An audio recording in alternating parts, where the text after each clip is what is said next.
हे राधे, जय श्री कृष्णा, जय श्रीमन नारायण। बृहस्पतिवार व्रत कथा और आरती। जय श्रीमन नारायण। भारतवर्ष में एक प्रतापी और दानी राजा राज्य करता था। वह नित्य गरीबों और ब्राह्मणों की सहायता करता था। यह बात उसकी रानी को अच्छी नहीं लगती। वह न गरीबों को दान देती, न ही भगवान का पूजन करती और राजा को भी दान देने से मना किया करती थी। एक दिन राजा शिकार खेलने वन को चले गए थे तो रानी महल में अकेली थी। उसी समय बृहस्पति देव साधु वेश में राजा के महल में भिक्षा के लिए आए और रानी से भिक्षा मांगी तो रानी ने मना कर दिया और कहा, हे साधु महाराज, मैं तो दान पुण्य से तंग आ गई हूँ। मेरे पति सारा धन लुटाते रहते हैं।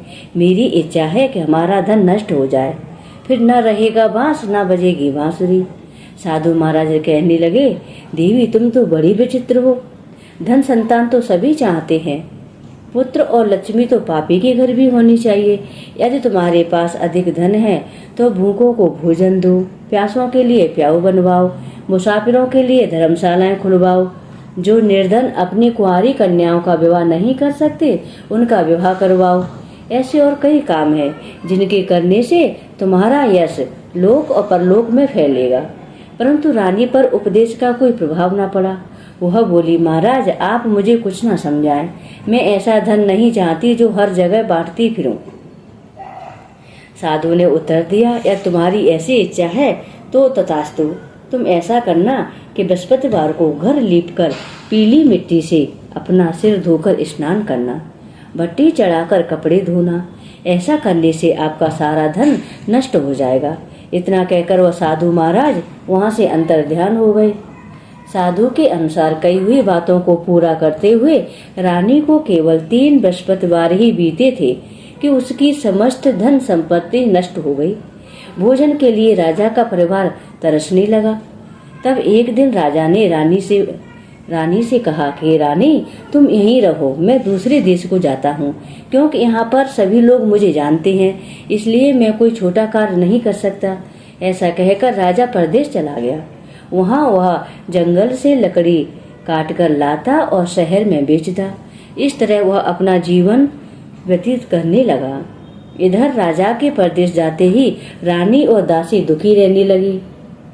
एक बार जब रानी और दासी को 7 दिन तक बिना भोजन के रहना पड़ा तो रानी ने अपनी दासी से कहा, हे दासी, पासी के नगर में मेरी बहन रहती है। वह बड़ी धनवान है, तू उसके पास जा और कुछ ले आ ताकि थोड़ी बहुत गुजर बसर हो जाए। दासी रानी की बहन के पास गई। उस दिन गुरुवार था और रानी की बहन उस समय बृहस्पतिवार व्रत की कथा सुन रही थी। दासी ने रानी की बहन को अपनी रानी का संदेश दिया, लेकिन रानी की बड़ी बहन ने कोई उत्तर नहीं दिया। जब दासी को रानी की बहन से कोई उत्तर नहीं मिला तो वह बहुत दुखी हुई और उसे क्रोध भी आया। दासी ने वापस आकर रानी को सारी बातें बता दी। सुनकर रानी ने अपने भाग्य को कोसा। उधर रानी की बहन ने सोचा कि मेरी बहन की दासी आई थी, परंतु मैं उससे नहीं बोली, इससे वह बहुत दुखी हुई होगी। कथा सुनकर और पूजन समाप्त करके वह अपनी बहन के घर आई और कहने लगी, हे बहन, मैं बृहस्पतिवार का व्रत कर रही थी। तुम्हारी दासी मेरे घर आई थी, परंतु जब तक कथा होती है तब तक न तो उठते हैं और न ही कुछ बोलते हैं, इसलिए मैं नहीं बोली। कहो दासी क्यों गई थी? तब रानी बोली, बहन तुमसे क्या छुपाऊं, हमारे घर में खाने तक को अनाज नहीं था। ऐसा कहते कहते रानी की आंखें भर आईं। उसने दासी समेत पिछले 7 दिनों से भूखे रहने तक की बात अपनी बहन को विस्तार पूर्वक सुना दी। रानी की बहन बोली, देखो बहन, भगवान बृहस्पति देव सबकी मनोकामना पूर्ण करते हैं। देखो शायद तुम्हारे घर में अनाज रखा हो। पहले तो रानी को विश्वास नहीं हुआ, पर बहन के आग्रह करने पर उसने अपनी दासी को अंदर भेजा तो उसे सच में अनाज से भरा एक घड़ा मिल गया। वह देखकर दासी को बड़ी हैरानी हुई। दासी रानी से कहने लगी, हे रानी, जब हमको भोजन नहीं मिलता तो हम व्रत ही तो करते हैं, इसलिए क्यों ना इनसे व्रत और कथा की विधि पूछ ली जाए ताकि हम भी व्रत कर सकें। तब रानी ने अपनी बहन से बृहस्पतिवार के व्रत के बारे में पूछा।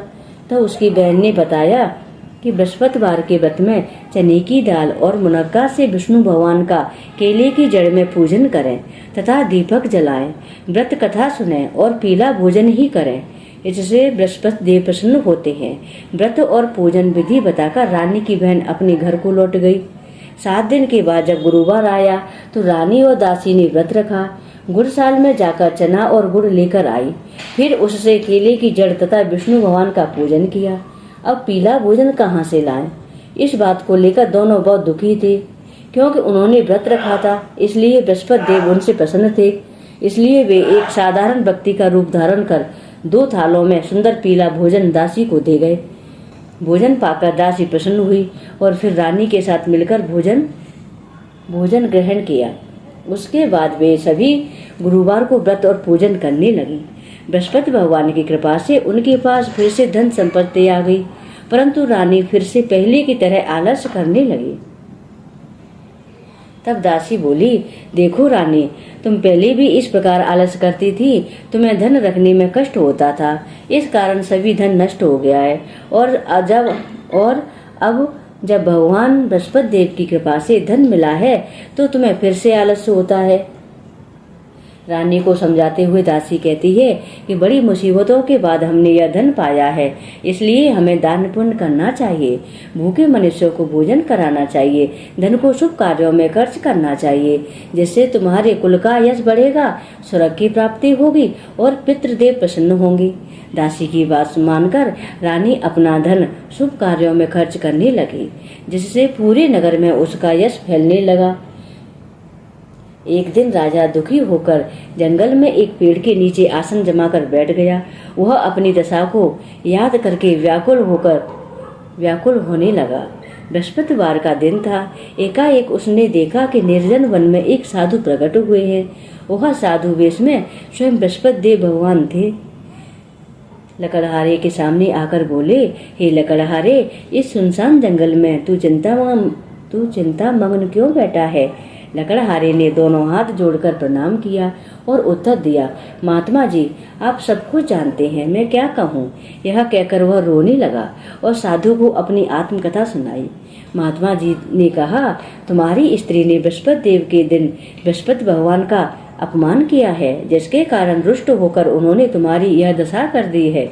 अब तुम चिंता को दूर करके मेरे कहने पर चलो तो तुम्हारे सब कष्ट दूर हो जाएंगे और भगवान पहले से भी अधिक धन संपत्ति आपको देंगे। तुम बृहस्पति के दिन कथा किया करो। 2 पैसे के चने मुनक्का लाकर उसका प्रसाद बनाओ और शुद्ध जल से लोटे में शक्कर मिलाकर अमृत तैयार करो। कथा के बाद अपने सारे परिवार और सुनने वाले प्रेमियों में अमृत व प्रसाद बांटकर आप भी ग्रहण करो। ऐसा करने से भगवान तुम्हारी सभी मनोकामनाएं पूरी करेंगे। साधु के ऐसे वचन सुनकर लकड़हारा बोला, हे प्रभु, मुझे लकड़ी बेचकर इतना पैसा नहीं मिलता जिससे भोजन के उपरांत कुछ बचा सकूं। मैंने रात्रि में अपनी स्त्री को व्याकुल देखा है। मेरे पास कुछ भी नहीं है जिससे मैं उसकी खबर मंगा सकूं। तब साधु महाराज ने कहा, हे लकड़हारे, तुम किसी बात की चिंता मत करो। बृहस्पति के दिन तुम रोजाना की तरह लकड़ियां लेकर शहर को जाओ। तुमको रोज से दुगना धन प्राप्त होगा, जिससे तुम भली भांति भोजन कर लोगे और बृहस्पति देव की पूजा का सामान भी आ जाएगा। इतना कहकर साधु महाराज अंतर्ध्यान हो गए। धीरे धीरे समय व्यतीत होने पर फिर वही बृहस्पतिवार का दिन आया। लकड़हारा जंगल से लकड़ी काटकर किसी शहर में बेचने गया। उसे उस दिन और दिन से अधिक पैसा मिला। राजा ने चना गुड़ आदि लाकर गुरुवार का व्रत किया। उस दिन से उसकी सभी क्लेश दूर हो गए। परंतु जब दूसरा गुरुवार का दिन आया तो बृहस्पतिवार का व्रत करना भूल गया। इस कारण बृहस्पति देव भगवान नाराज हो गए। उस दिन उस नगर के राजा ने विशाल यज्ञ का आयोजन किया था। शहर में यह घोषणा करा दी कि कोई भी मनुष्य अपने घर में भोजन न बनावे और न आग जलावे। समस्त जनता मेरे यहाँ भोजन करने आए। इस आज्ञा को जो न मानेगा उसे फांसी की सजा दी जाएगी। इस तरह की घोषणा संपूर्ण नगर में करवा दी गई। राजा की आज्ञा अनुसार शहर के सभी लोग भोजन करने गए, लेकिन लकड़हारा कुछ देर से पहुंचा। इसलिए राजा उसको अपने साथ घर ले गया और घर ले जाकर भोजन करा रहा था तो रानी की दृष्टि उस कुटी पर पड़ी जिस पर उसका हार लटका हुआ था। वह वहां पर दिखाई नहीं दिया। रानी ने निश्चय किया कि मेरा हार इस मनुष्य ने चुरा लिया है। उसी समय सिपाहियों को बुलाकर उसको कारागार में डलवा दिया। जब लकड़हारा कारागार में पड़ गया और बहुत दुखी होकर विचार करने लगा कि न जाने कौन से पूर्व जन्म के कर्म से मुझे यह दुख प्राप्त हुआ है, और उसी साधु को याद करने लगा जो जंगल में मिला था। उसी समय तत्काल बृहस्पति देव साधु के रूप में प्रकट हुए और उसकी दशा को देखकर कहने लगे, अरे मूर्ख, तूने बृहस्पति देव की कथा नहीं की, इस कारण तुझे दुख प्राप्त हुआ है। अब चिंता मत कर, बृहस्पतिवार के दिन कारागार के दरवाजे पर 4 पैसे पड़े मिलेंगे, उनसे तू बृहस्पति देव की पूजा करना, तेरे सभी कष्ट दूर हो जाएंगे। बृहस्पति के दिन उसे 4 पैसे मिले। लकड़हारे ने कथा कही उसी रात्रि को बृहस्पति देव ने उस नगर के राजा को स्वप्न में कहा, हे राजा, तुमने जिस आदमी को कारागार में बंद कर दिया है वह निर्दोष है, वह राजा है, उसे छोड़ देना चाहिए। रानी का हार उसी कुटी पर लटका है। अगर तू ऐसा नहीं करेगा तो मैं तेरा राज्य को नष्ट कर दूंगा। इस तरह रात्रि के स्वप्न को देखकर राजा प्रातः काल उठा और कुटी पर हार देखकर लकड़हारे को बुलाकर क्षमा मांगी तथा लकड़हारे को योग्य सुंदर वस्त्र आभूषण देकर विदा कर दिया। बृहस्पति देव की आज्ञा अनुसार लकड़हारा अपने नगर को चल दिया। राजा जब अपने नगर के निकट पहुंचा तो उसे बड़ा आश्चर्य हुआ। नगर में पहले से अधिक बाग, तालाब, कुएं तथा बहुत सी धर्मशालाएं, मंदिर आदि बन गए थे। राजा ने पूछा, यह किसका बाग और धर्मशाला है? तब नगर के सब लोग कहने लगे, यह सब रानी और बांदी की हैं। तो राजा को आश्चर्य हुआ और गुस्सा भी आया। जब रानी ने यह खबर सुनी कि राजा आ रहे हैं तो उन्होंने बांदी से कहा कि हे दासी, देख राजा हमको कितनी बुरी हालत में छोड़ गए थे। हमारी ऐसी हालत देखकर वह लौट ना जाए, इसलिए तू दरवाजे पर खड़ी हो जा। आज्ञा अनुसार दासी दरवाजे पर खड़ी हो गई और राजा आई तो उन्हें अपने साथ लिवा लाई। तब राजा ने क्रोध करके अपनी रानी से पूछा कि यह धन तुम्हें कैसे प्राप्त हुआ है? तब उन्होंने कहा, हमें यह सब धन बृहस्पति देव के इस व्रत के प्रभाव से प्राप्त हुआ है। राजा ने निश्चय किया कि 7 रोज बाद तो सभी बृहस्पति देव का पूजन करते हैं, परंतु मैं प्रतिदिन दिन में 3 बार कहानी तथा रोज व्रत किया करूंगा। अब हर समय राजा के दुपट्टे में चने की दाल बंधी रहती तथा दिन में 3 बार कहानी कहता था। एक रोज राजा ने विचार किया कि चलो अपनी बहन के यहाँ हो आवे। इस तरह निश्चय कर राजा घोड़े पर सवार हो अपनी बहन के यहाँ को चलने लगा। मार्ग में उसने देखा कि कुछ आदमी एक मुर्दे को लिए जा रहे हैं। उन्हें रोककर राजा कहने लगा, अरे भाइयों, मेरी बृहस्पति देव की कथा सुन लो। वे बोले, लो हमारा तो आदमी मर गया है, इसको अपनी कथा की पड़ी है।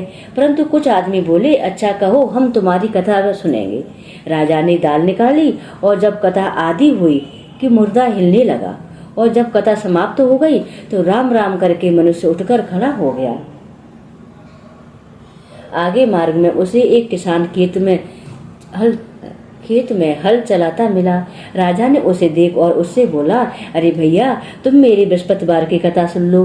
किसान बोला, जब तक मैं तेरी कथा सुनूंगा तब तक 4 हरैया जोत लूंगा, जा अपनी कथा किसी और को सुनाना। इस तरह राजा आगे चलने लगा।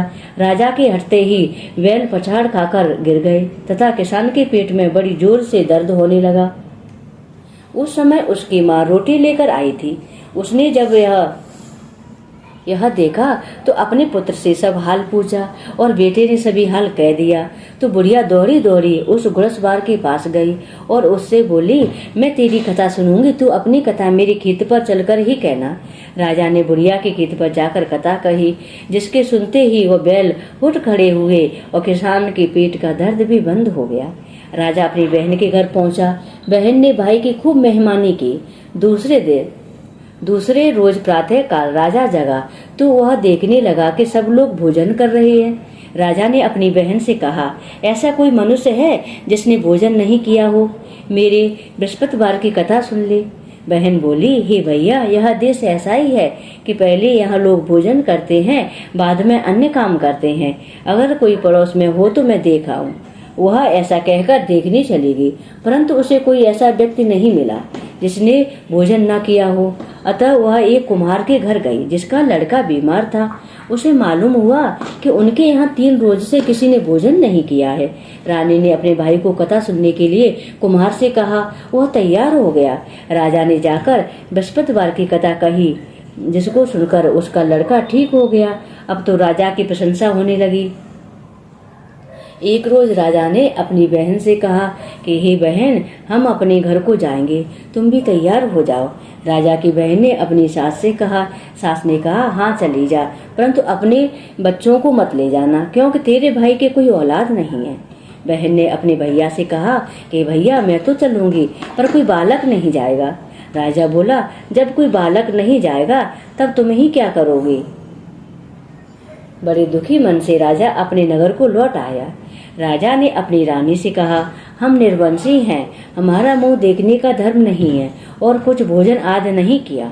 रानी बोली, हे प्रभु, बृहस्पति देव ने हमें सब कुछ दिया है, वो हमें औलाद अवश्य देंगे। उसी रात को बृहस्पति देव ने राजा को स्वप्न में कहा, हे राजा उठ, सभी सोच त्याग दे, तेरी रानी गर्भ से है।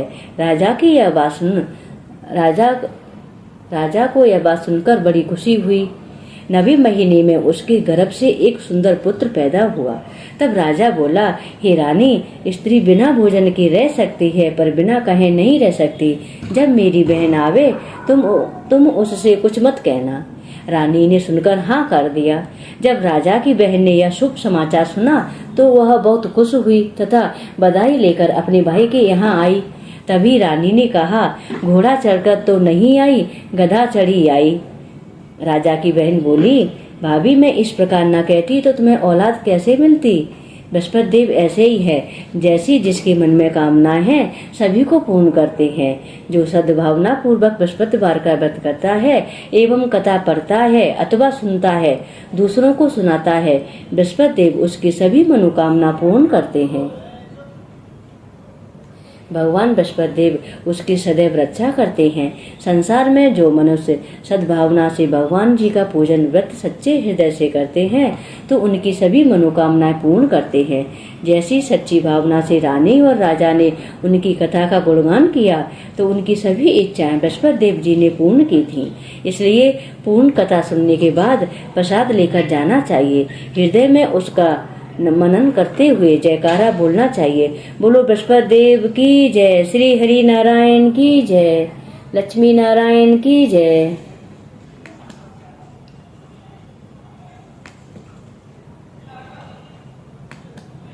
श्रीमन नारायण नारायण हरि हरि, भजमन नारायण नारायण हरि हरि, श्रीमन नारायण नारायण हरि हरि, भजमन नारायण नारायण हरि हरि। जय बृहस्पति देवा, ओम जय बृहस्पति देवा, जय बृहस्पति देवा, ओम जय बृहस्पति देवा। छिनी छिनी भोग लगाऊं कदली फल मेवा, ओम जय बृहस्पति देवा, स्वामी जय बृहस्पति देवा। तुम पूरन परमात्मा, तुम अंतर्यामी, स्वामी तुम अंतर्यामी। जगत पिता जगदीश्वर, जगत पिता जगदीश्वर, तुम सबके स्वामी। ओम जय बृहस्पति देवा, स्वामी जय बृहस्पति देवा। चरणामृत निज निर्मल, सब पातक हरता, स्वामी सब पातक हरता। सकल मनोरथ दायक, कृपा करो भरता। ओम जय बृहस्पति देवा, स्वामी जय बृहस्पति देवा। तनु मन धन अर्पण करे जो जन शरण पड़े। स्वामी जो जन शरण पड़े। प्रभु प्रगटे तब हो करे आ करे द्वारे खड़े। ओम जय बृहस्पति देवा। स्वामी जय बृहस्पति देवा। दीन दयाल दयानिधि भक्त हितकारी। स्वामी भक्त हितकारी। पाप दोष सब हरता पाप दोष सब हरता भव बंधनहारी। ओम जय बृहस्पति देवा। स्वामी जय बृहस्पति देवा। ओम जय बृहस्पति देवा। स्वामी जय बृहस्पति देवा। सकल मनोरथ दायक सब संशय हारो। सब संशय हारो। विषय विकार मिटाओ। विषय विकार मिटाओ। संतन सुखकारी। ओम जय बृहस्पति देवा। स्वामी जय बृहस्पति देवा। जो कोई आरती तेरी प्रेम सहित गावे। स्वामी प्रेम सहित गावे। ज्येष्ठानंद आनंद करे सोने चय फल पावे। ओम जय बृहस्पति देवा। स्वामी जय बृहस्पति देवा। ओम जय बृहस्पति देवा। स्वामी जय बृहस्पति देवा। बोलो विष्णु भगवान की जय। बृहस्पति देव भगवान की जय। महालक्ष्मी माता की जय। अष्ट महालक्ष्मी माता की जय। माँ खांडवाली की जय। श्री हरि नारायण की जय। श्रीमन नारायण नारायण हरि हरि। भजमन नारायण नारायण हरि हरि। तेरी लीला सबसे न्यारी न्यारी हरि हरि। श्रीमन नारायण नारायण हरि हरि। भजमन नारायण नारायण हरि हरि। श्रीमन नारायण नारायण हरि हरि। बोलिए श्री हरि नारायण की जय। जगत जननी माँ भवानी की जय।